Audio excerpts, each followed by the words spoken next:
நான் என்னத்த சொல்கிறேன், நான் பணம் கொடுத்துட்டேன். அவர் பயன்டாப்பில் பணம் கொடுக்கலின்னு சொல்கிறாரு. நான் மொத்தமாக வந்து அப்பப்போ கேஷ் ஐட்டமாக வந்து வாங்கிட்டு போயிருக்காரு. இது போக அவர் ரொம்ப நாள் பொய் சொல்லிக்கிட்டு இருந்தார். நான் அதுக்காகத்தே அவருக்கு அக்கௌண்ட்டில் போட்டு விட்டு ஸ்க்ரீன்ஷாட் எடுத்து வச்சுருக்கேன். போன மாதம் கூட 40,000 ரூபா போட்டு விட்டுருக்கேன்.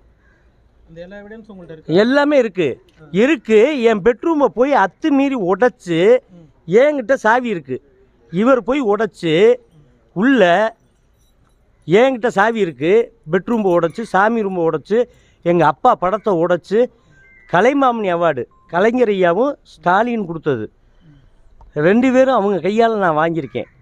அந்த அவார்டை காணா, உள்ள ரேஷன் கார்டை காணா, ஆதார கார்டை காணா, அதே மாதிரி பேங்க் செக் புக்கை காணா, என்னென்னத்தையோ காணாமாக்கி அந்த வீட்டுக்குள்ளே நீங்கள் பார்த்துருந்தீங்கன்னா உங்களுக்கு அந்த அது தெரியும். உடச்சி போட்டு அவளை நாஸ்தம் பண்ணி வச்சுருக்காங்க. ஒருத்த வீட்டில் வாடகைக்கு இருந்தால் ஓனர் வந்து தட்டு தீரி திருட்டுத்தனம் வேலை பண்ணுவாங்களா? இல்லை, நான் அந்த தெரியாமல் கேட்குறேன். திருட்டுத்தனம் வேலை பார்க்கலாமா? ஆமாம், ஃபேமிலியாக தானே இருந்தேன். நானும் விவசாரமாக வச்சு நடத்திக்கிட்டு இருந்தேன். இல்லை என்னமோ நான் பார் வச்சு நடத்துறது மாதிரி உள்வாடகைக்கு விட்டோம்னு அந்த ஆள் சொல்லியிருக்காரு.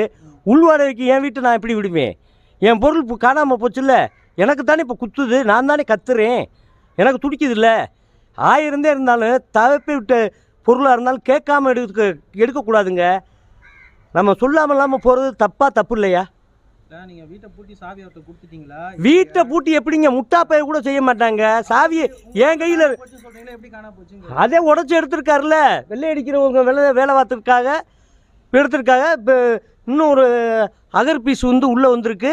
இது ஃபுல்லாமே பண்ணிக்கிட்டு இருக்காங்க. நான் என்ன பண்ணுறது? ரோட்லேயே போய் படுக்கிறது? காணா போச்சுன்னு உங்களுக்கு எப்போ சார் தெரியும்? இப்போத்தான் தெரியும்.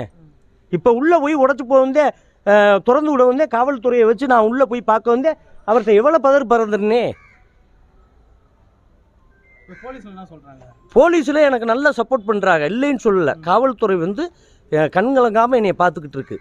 நான் அவங்களுக்கு ரொம்ப உதவியாக இருக்கேன். அது மட்டும் இல்லை, எனக்கு நல்லா சப்போர்ட் பண்ணுறாங்க.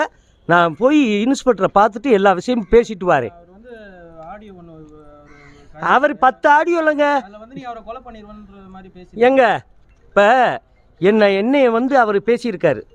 நான் வந்து சின்ன பொண்ணு வச்சுருக்கேன், இதில் ரெக்கார்டு பண்ண முடியாது. அவர் வந்து என்னைய மாதிரியே மிமிக்ரி வாய்ஸை போட்டு ரெக்கார்டு பண்ணி, அவர் வந்து நான் என்னை இப்போ காசு கொடுத்தா எத்தனை மிமிக்ரி ஆர்டிஸ்ட் இருக்கேன் அது மாதிரி பேச விட்டு அவர் வேடிக்கை காட்டுறாரு. சரி, அப்போ அவர்கிட்ட ரெக்கார்டு இருக்குல்ல, என்கிட்ட ரெக்கார்டு இருக்கணும்ல. என்கிட்ட ரெக்கார்ட் பண்ண தெரியாது. சாணக்கியன்னா அவர் என்னென்ன பண்ணணுமோ பண்ணிக்கிட்டு இருக்காரு. இதுக்கு மேலே பேச முடியல, எனக்கு படப்படன்னு வருது.